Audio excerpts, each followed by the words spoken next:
Shalom, senang ketemu dengan saudara pada hari ini. Dan tema kita pada bulan ini adalah, tema 3 bulan adalah Man of Honor. Dan tema pada minggu ini adalah Responsibility. Tapi sebelum kita mulai, mari kita bersatu di dalam doa. Bapa Surgawi, kami bersyukur dan berterima kasih karena kami tahu bahwa Engkau ada Allah yang sangat baik. Engkau ada Allah yang luar biasa, Engkau ada Allah yang menjaga kami. Engkau adalah Allah yang begitu peduli ke dalam kepada kehidupan kami. Engkau adalah yang menguatkan kami, menghibur kami, meneguhkan kami. Kami bersyukur karena kami punya Allah yang hidup seperti Engkau. Dan pada saat ini Bapa Surgawi, kami ingin merenungkan bersama-sama firman Tuhan. Kami percaya melalui firman-Mu kami akan dikuatkan, kami akan diteguhkan, dan kami akan disegarkan. Oleh karena itu kami sambut firman-Mu, ya dalam nama Tuhan Yesus kami sudah berdoa. Amin. Sebagaimana tadi dibilang bahwa tema kita pada bulan ini adalah responsibility. Dan minggu ini, terutama minggu ini, saya kasih tema kecil sedikit, yaitu bertanggung jawab. Responsibility-nya adalah dalam hal bertanggung jawab dalam hubungan dengan Tuhan. Gitu. Ada ayat yang menarik di dalam Wahyu 3 ayat yang ke-20. Ayatnya seperti ini, lihat, aku berdiri di muka pintu dan mengetuk. Jikalau ada orang yang mendengar suaraku dan membukakan pintu, aku akan masuk mendapatkannya, dan aku makan bersama-sama dengan dia, dan ia bersama-sama dengan aku. Ayat ini menggambarkan hubungan Tuhan dengan orang yang percaya. Gitu. Jadi ada tindakan Tuhan, tindakan pendahuluan dari Tuhan. Lihat, aku berdiri di muka pintu dan mengetuk. Ada respon dari orang yang pintunya diketuk hatinya oleh Tuhan. Jadi jikalau ada orang yang mendengar suaraku dan membukakan pintu, lalu ada, kalau andai kata dibukakan pintunya, maka terjalin hubungan antara Tuhan dengan orang itu. Jikalau tidak ada yang membukakan pintu, maka Tuhan akan tetap berdiri di depan pintu. Jadi harus ada respon dari orang yang diketuk pintunya oleh Tuhan untuk terjalinnya hubungan antara orang itu bersama-sama dengan Tuhan. Di dalam membangun hubungan, tetap harus ada respon dari kedua belah pihak. Dari Tuhan dan dari orang yang percaya. Dan di ayat ini yang menariknya di ayat ini, masalahnya itu bukan di Tuhan, tapi masalahnya adalah di orang yang diketuk pintu hatinya oleh Tuhan. Ketika Tuhan mengatakan lihat, jadi itu ditebelin, lihat, itu ngomongin soal fakta.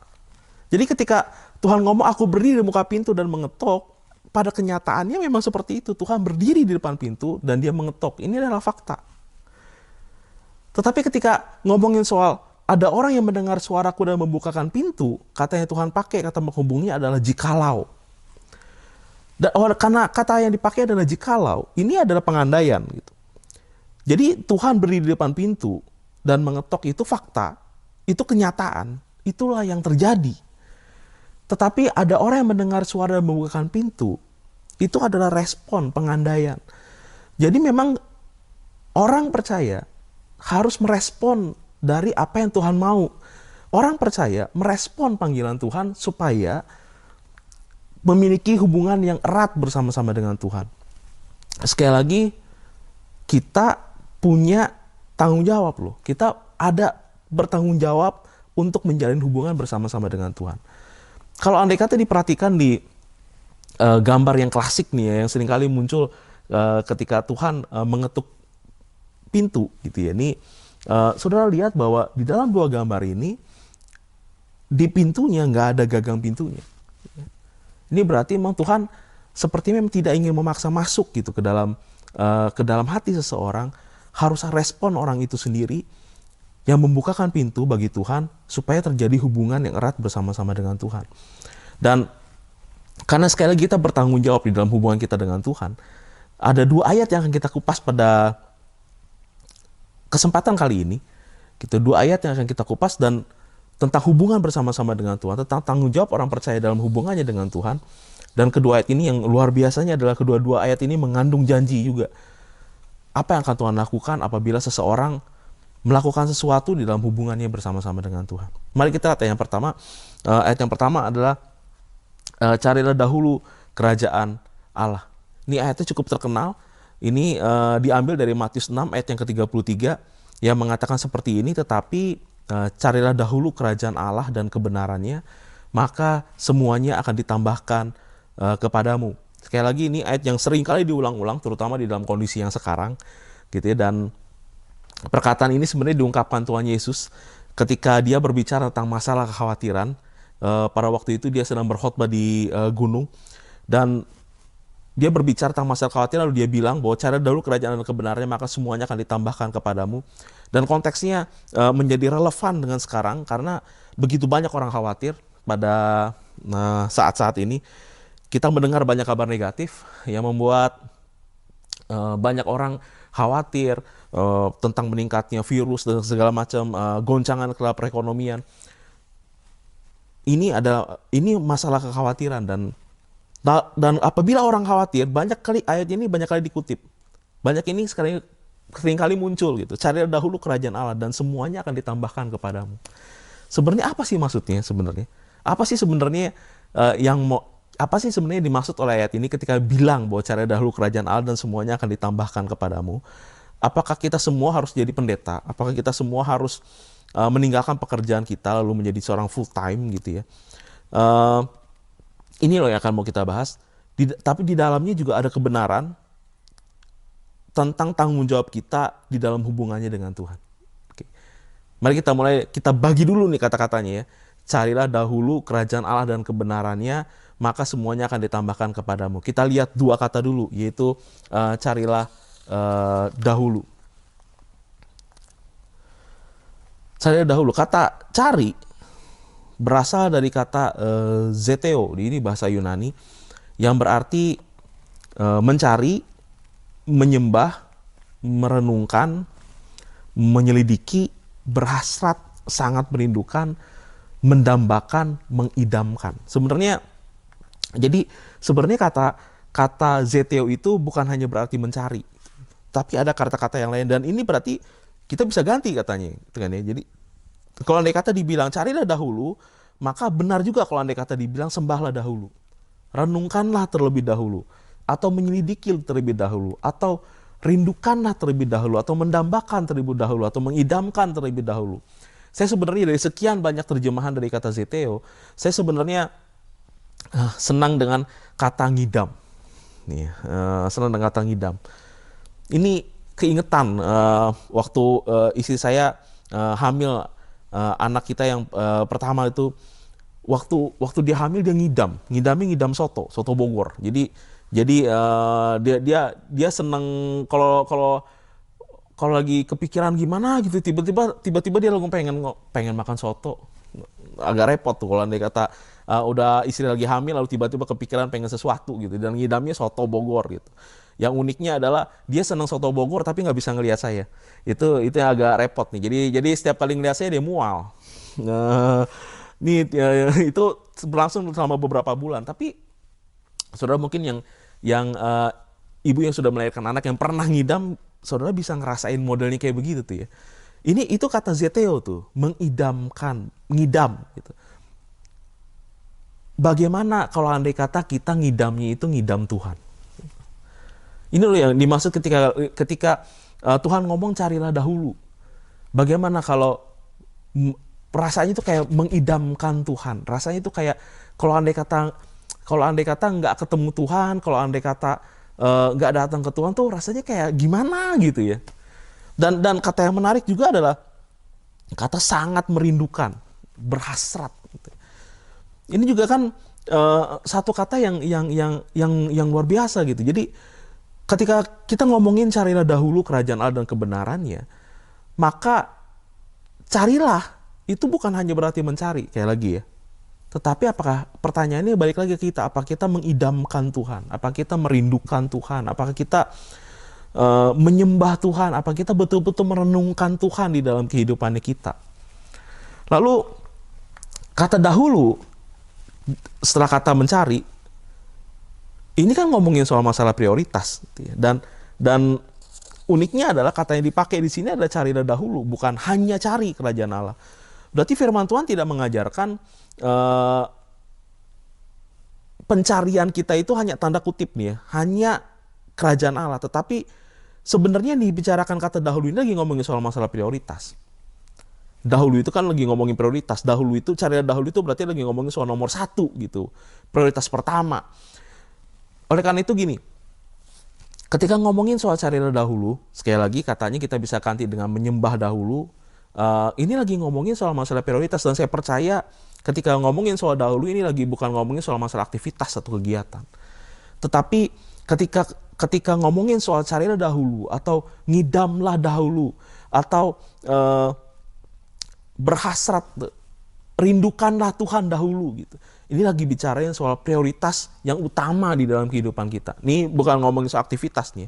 Yang saya lagi bicarakan bukan masalah apakah saudara ketika bangun tidur pertama kali yang saudara lakukan adalah membaca Alkitab, bukan itu nih. Tetapi di dalam setiap kegiatan kita, di dalam setiap apapun yang kita lakukan, dalam setiap apapun yang kita kerjakan, apa kita menempatkan Tuhan di dalam otoritas prioritas tertinggi dalam kehidupan kita. Ketika kita bekerja misalnya, apakah kita memikirkan Tuhan? Apakah kita menempatkan apa yang Tuhan mau gitu dalam prioritas tertinggi? Ketika kita bersama-sama dengan keluarga, apa kita menempatkan Tuhan dalam prioritas yang tertinggi? Apakah kita sedang mencari dahulu? Apakah kita sedang ngidam Tuhan dahulu di dalam pekerjaan-pekerjaan kita? Dan uniknya gini, di dalam kondisi sekarang, atau dalam setiap kondisi ya, dalam setiap peristiwa, seringkali ada yang mengganggu prioritas-prioritasnya kita. Oleh karena itu, pertanyaan carilah dahulu sebenarnya adalah pertanyaan ungkapan yang sebetulnya harus kita renungkan dan pikirkan setiap hari. Karena setiap keadaan yang kita alami itu bisa mengubah prioritas kita setiap hari. Ketika kita mengalami sesuatu, ketika kita menghadapi sesuatu, maka itu bisa mengubah prioritasnya kita.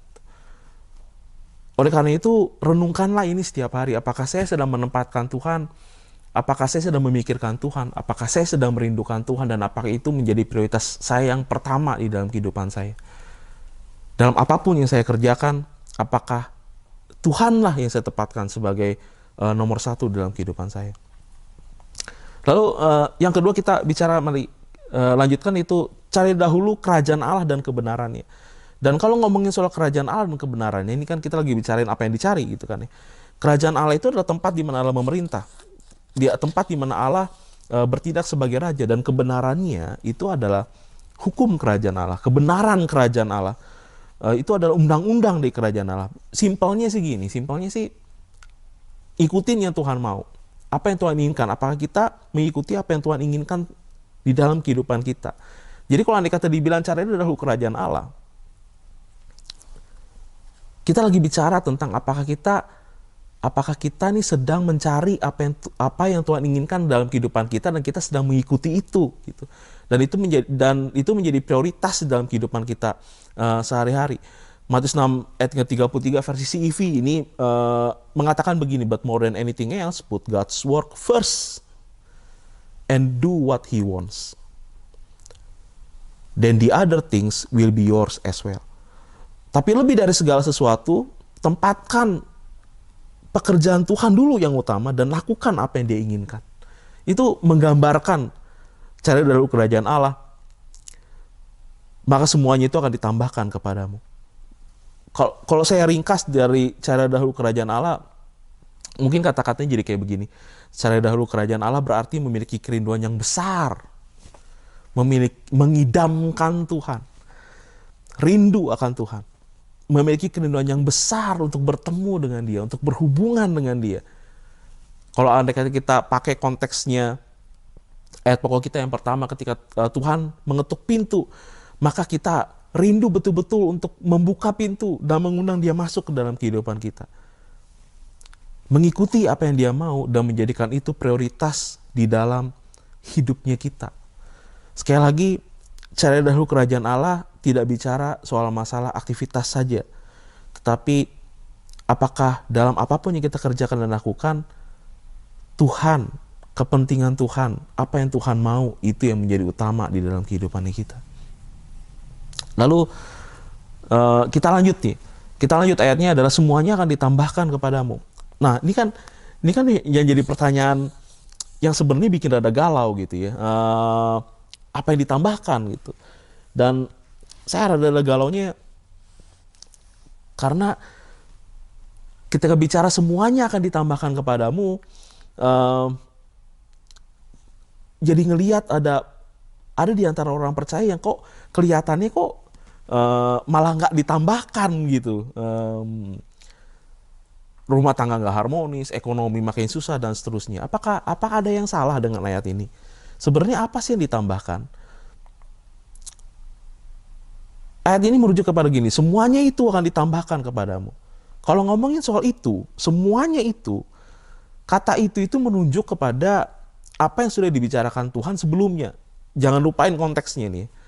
Apakah semuanya itu semua yang kita inginkan? Gitu ya. Apakah semuanya itu semua yang kita mau? Lalu akan ditambahkan kepada kita. Ini kita balikin ke konteksnya nih ya. Ketika Tuhan berbicara mengenai cara dulu kerajaan dan kebenarannya, maka semuanya akan ditambahkan kepadamu. Matius 6 ayat ke-31 ayat 32 mengatakan seperti ini, sebab itu janganlah kamu khawatir dan berkata, apakah yang akan kami makan, apakah yang akan kami minum, apakah yang akan kami pakai. Semua itu dicari bangsa-bangsa yang tidak mengenal Allah. Tetapi Bapamu yang di surga tahu bahwa kamu memerlukan semuanya itu. Konteks pembicaraan ayatnya itu berbicara tentang khawatiran. Dan yang dibicarakan di sini akan makanan, akan minuman, akan pakaian. Singkatnya memang kebutuhan primer. Atau kalau dalam versi bahasa Inggris, Alkitab bahasa Inggris versi The Message itu ngomongnya ada everyday human concern. Segala sesuatu yang dibutuhkan manusia setiap hari. Yang uniknya adalah gini, ketika bicara mengenai masalah kekhawatiran, ketika berbicara mengenai masalah tentang ini gitu ya, Tuhan mengaitkannya dengan hubungan dengan Tuhan. Dan dia bilang begini, semua itu, apabila kamu khawatir, semua itu dicari bangsa-bangsa yang tidak mengenal Allah. Kekhawatiran ternyata dikaitkan Tuhan langsung dengan bagaimana hubungan kita dengan Tuhan. Kekhawatiran dikaitkan langsung, sekali lagi, dengan hubungan dengan Tuhan. Semua itu dicari oleh bangsa-bangsa yang tidak mengenal Allah. Dengan demikian Tuhan mengatakan begini, kalau kamu mengenal Tuhan, kalau kamu mengenal aku, kamu seharusnya tahu bahwa Tuhan itu baik. Kamu harusnya tahu, kalau andai kata kamu mengenal aku, kamu harusnya tahu bahwa Tuhan tidak akan pernah membiarkan umatnya kekurangan. Kamu seharusnya tahu dan kamu seharusnya mengerti. Tetapi apabila kamu khawatir, ini berarti ada yang salah di dalam pengenalan kita akan Allah. Sekali lagi konteksnya adalah masalah kekhawatiran. Oleh karena itu pertanyaan begini. Buat saya, pada saat ini apa sih yang kita sedang khawatirkan di dalam kehidupan kita? Apa sih yang membuat saudara khawatir? Apa sih yang membuat hati saudara tuh merasa bahwa, aduh Tuhan, kalau andai kata ini terjadi, aduh gimana ya? Apa sih yang membuat saudara khawatir? Ingat baik-baik. Carilah dahulu kerajaan Allah dan kebenarannya, maka semuanya itu akan ditambahkan kepadamu. Apabila kita memiliki hubungan yang dekat dengan Tuhan, apabila kita merindukan Tuhan, apabila kita datang kepada Tuhan, apabila kita berhasrat betul-betul kepada Tuhan, apabila kita merenungkan Tuhan, apa kita menempatkan Tuhan sebagai prioritas yang utama di dalam kehidupan kita, dalam apapun yang kita kerjakan, dalam apapun yang kita lakukan, maka permasalahan apa sih sebenarnya kita khawatirkan? Ingat baik-baik bahwa semuanya itu sebenarnya dicari oleh orang-orang yang tidak mengenal Tuhan. Tapi apabila saudara kenal Tuhan saudara, kita punya hubungan yang erat bersama-sama dengan Tuhan, apa yang kita khawatirkan itu sebenarnya tidak perlu menjadi kekhawatiran kita. Karena Tuhan akan memberikan itu kepada kita. Ya. Sekali lagi, butuh respon kita. Apa kita menempatkan Tuhan sebagai prioritas dalam kehidupan kita, dalam apapun yang kita kerjakan, dan dalam apapun yang kita lakukan. Yang kedua, mendekat kepada Allah. Yakobus 4 ayat yang ke-8 mengatakan seperti ini, mendekatlah kepada Allah dan Ia akan mendekat kepadamu. Tahirkanlah tanganmu, hai kamu orang-orang berdosa, Dan sucikanlah hatimu, hai kamu yang mendua hati. Yakobus 4 ayat yang ke-8 nih, ayatnya juga menarik banget. Dan ayat ini ditujukan bukan untuk orang-orang yang belum percaya loh. Ayat ini ditujukan untuk gereja Tuhan gitu. Ini kan karena ayat ini ditujukan untuk gereja Tuhan, kan jadinya ayat ini jadi menarik banget kan. Jadi unik gitu ya. Bukankah seharusnya orang yang percaya kepada Tuhan, bukankah seharusnya orang yang diselamatkan itu harus dekat dengan Tuhan? Tetapi ketika Yakobus bilang mendekatlah kepada Allah dan Ia akan mendekat kepadamu, berarti gini loh. Berarti kan pada faktanya, pada kenyataannya adalah orang yang diselamatkan belum tentu punya hubungan yang dekat dengan Tuhan. Orang yang diselamatkan belum tentu loh. Umat Tuhan belum tentu loh punya hubungan yang erat dan akrab bersama-sama dengan Tuhan. Oleh karena itu dia ngomong begitu, mendekatlah kepada Allah dan Ia akan mendekat kepadamu. Dan sekali lagi, siapa yang salah gitu ya? Siapa yang salah di sini? Dan sebagaimana ayat pokok kita mengatakan bahwa kedekatan kepada Tuhan itu sekali lagi bergantung kepada responnya kita. Ada tanggung jawab kita di dalam membangun hubungan dengan Tuhan. Hubungan itu dibangun dua arah. Dan Tuhan ada dalam posisi menunggu responnya kita. Mendekatlah kepada Allah. Kita yang disuruh mendekat kepada Allah. Dan ini bentuknya perintah gitu. Mendekatlah kepada Allah. Dan Tuhan akan merespon dan Ia akan mendekat kepadamu. Tuhan berada dalam posisi menunggu responnya kita. Yang uniknya adalah yang Tuhan inginkan bukan masalah dalam hal lahiriah, tetapi yang Tuhan kejar itu hati. Yesaya 29 ayat ke-13 ngomongnya begini. Dan Tuhan telah berfirman, oleh karena bangsa ini datang mendekat dengan mulutnya. Ingat ya, kata-katanya adalah mendekat. Jadi orang Israel pada saat itu mendekat kepada Tuhan, datang mendekat kepada Tuhan. Mendekat dengan mulutnya dan memuliakan aku dengan bibirnya.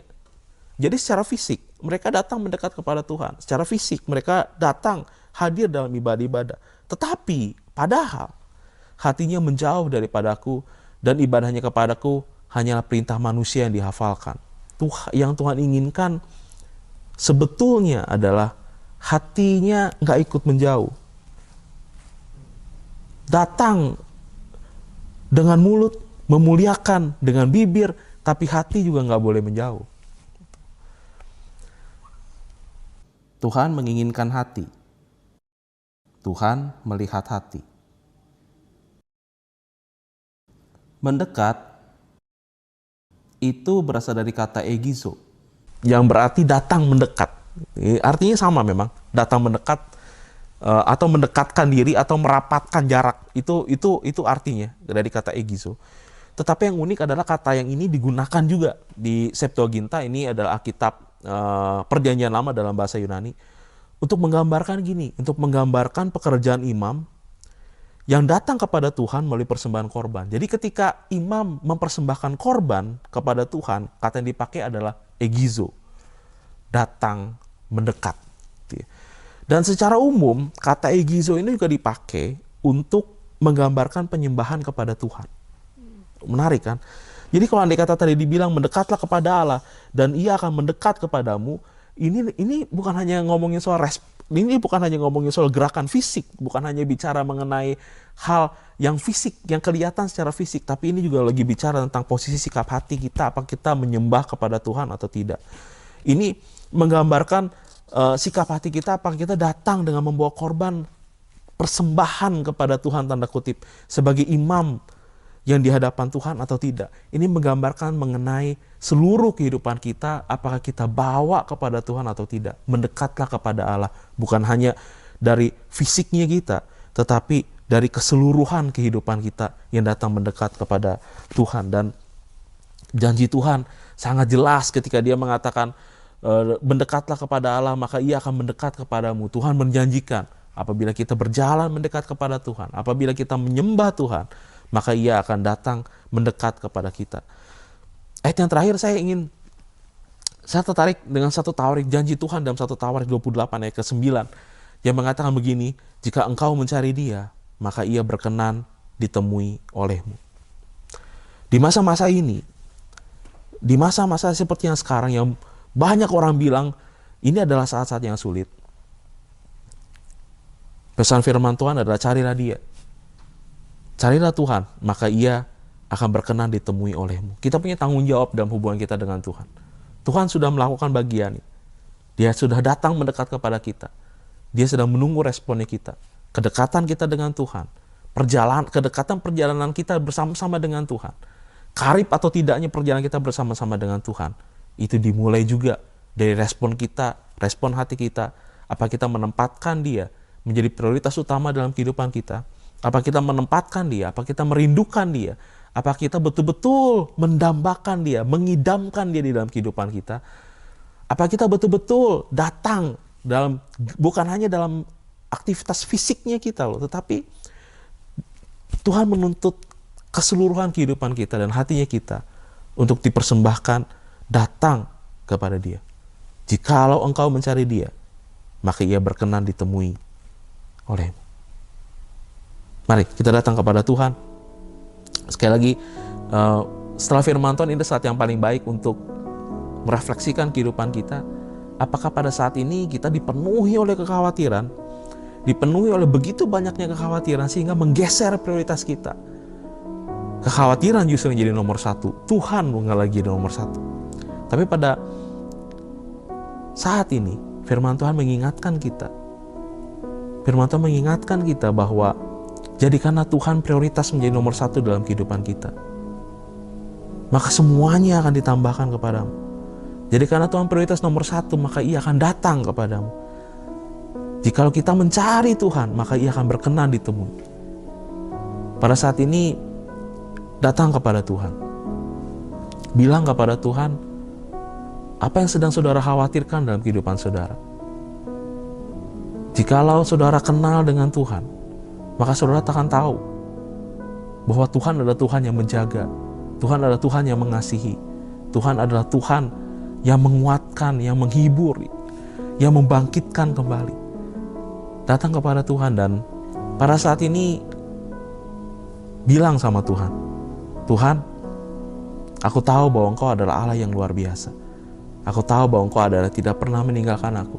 Dan pada saat ini aku datang kepadamu ya Tuhan. Aku ingin membangun hubungan bersama-sama dengan Tuhan di dalam kehidupanku sehari-hari. Bapak Surgawi, Engkau lihat jemaat Tuhan pada saat ini yang sedang di rumah, yang mungkin sedang mengikuti ibadah ini secara online. Bapak Surga, Engkau lihat hati mereka yang tertuju kepadamu. Dan pada saat ini aku berdoa ya Bapak Surgawi, aku percaya bahwa ada hadirat Tuhan. Dan aku percaya bahwa Engkau adalah Allah yang menunggu respon gerakan hati dari umatmu untuk datang mendekat kepadamu. Dan pada saat itu aku berdoa Bapa Surgawi dalam nama Tuhan Yesus Kristus, biarlah ini adalah awal dari hubungan yang indah dan intim bersama-sama dengan Tuhan.